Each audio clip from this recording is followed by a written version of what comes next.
আচ্ছা, এই যে পেইড কমিউনিকেশন, এই ব্যাপারটা কি? এটা কি আদৌ সত্যি না মিথ্যে?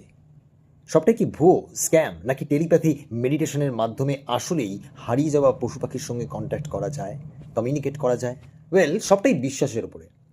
আমি এরকম একটা জিনিস নিয়ে আজকে কেন কথা বলছি, তার একটাই কারণ, আমার নিজের ব্যক্তিগত অভিজ্ঞতা থেকে জড়িয়ে থাকা অনুভূতি। আমার একটি বাচ্চা, আমার একটি বিড়াল, আমার বাড়িতে বিড়াল আছে। সো তার নাম ইজুমি। তো ইজুমি বাড়ি থেকে বেরিয়ে যায় এবং ও আর ফেরে না। 15 দিন পরে ও ফেরত আসে। কিন্তু এই ফেরত আসার মাঝখানে যে লড়াইটা, সেই লড়াইটার সাথে রিলেট করবেন যাদের বাড়িতে পশু পাখি আছে, যারা, কারণ আমাদের বাড়িতে যখন কোনো পশু পাখি থাকে আমরা কিন্তু তাদেরকে নিজেদের পরিবারের মতন করে দেখি। তারা কিন্তু আমাদের নিজেদের সন্তান বা পরিবার হয়ে ওঠে। তো তখন যখন একটা বিড়াল, এই যেমন আমার ক্ষেত্রে হারিয়ে গেছে, এটা ইকুইভ্যালেন্ট একদমই কারোর ধরুন বাড়ি থেকে তার বাবা বা মা বা ভাই বা বোন বেরিয়ে চলে গেছে, সেরকমই একটা ঘটনার সাথে। এরম সময় প্রায় 4-5 দিন পরে আমি যখন ফেসবুকে দিই, তখন আমাকে একজন সাজেস্ট করেন এবং সেই সূত্রে আমি একজন পেট কমিউনিকেটরের সঙ্গে যোগাযোগ করি। তার নাম স্বর্ণালী মুখার্জি। স্বর্ণালী মুখার্জির সাথে আমি যখন যোগাযোগ করি, আম, আমি তখন পেট কমিউনিকেশন সম্বন্ধে খুব ভালো জানতাম না যে কীভাবে ব্যাপারটা কাজ করে, আদৌ কি এটা হয়, এটা কি সম্ভব সত্যি যে হারিয়ে যাওয়া বিড়াল কুকুরকে খুঁজে পাওয়া যেতে পারে। তো তারপরে ভাবি যে একবার চেষ্টা করে দেখা যেতেই পারে। তো আমি কন্ট্যাক্ট করি, চলো ঠিক আছে দেখা যাক।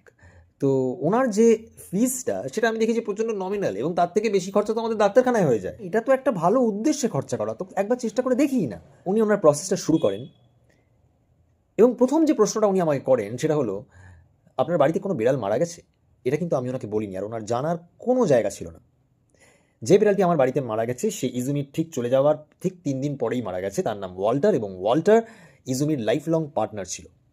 এই ব্যাপারটা ওনার জানার কোনো জায়গা ছিল না, কিন্তু উনি আইডেন্টিফাই করেন। তারপরে ওনার প্রসেসটা সম্বন্ধে আমি এখানে ডিটেলে বলবো না, কিন্তু উনি এমন এমন জিনিস আইডেন্টিফাই করেন যেগুলো ওনার জানার কোনো জায়গাই ছিল না। মানে ধরুন, আমার বাড়ির কাছের বড় বড় জিনিস তো বলাই যায় যে অমুক জিনিসটা আছে, তমুক জিনিসটা আছে, জেনারেলাইজ জিনিস বলা যায়, কিন্তু তারও ডিটেলড স্পেসিফিকেশনস, অর্থাৎ বাড়ির অ্যাড্রেস প্লেটে আমার নয়, অন্য লোকের, যেখানে উনি ধরুন বলছেন যে বিড়ালটা অমুক জায়গাতে, এই জায়গাতে আছে, অ্যাড্রেস প্লেটে কী লেটার আছে সেটা অবধি উনি আইডেন্টিফাই করে দেন। এতটা ওনার পক্ষে করা সম্ভব ছিল না। উনি শিলিগুড়িতে থাকেন, আমি বেহালার শস্যনায় থাকি। আজকে উনি আমাকে কোনোবার বলে দেননি যে এই ভিডিওটা করার জন্য। এটা আমি আমার ব্যক্তিগত অনুভূতি এবং ওনার প্রতি কৃতজ্ঞতা বোধ থেকে এটা আমার মনে হচ্ছে করা দরকার, তাই আমি করলাম। আগেন, সবটাই বিশ্বাসের ওপর, বিশ্বাসে মেলায় বস্তু। কিন্তু স্বর্ণালী মুখার্জির মতন মানুষরা ভালো থাকুক, অনেক অনেক ভালোভাবে কাজ করুক। তার যে পদ্ধতিটা, সেটা সম্বন্ধে আমি হয়তো অবগত নই, কিন্তু তার মানেই সেটা ভুল তা নয়। There are more things in heaven and on earth, Horatio, than I dreamt of in your philosophy.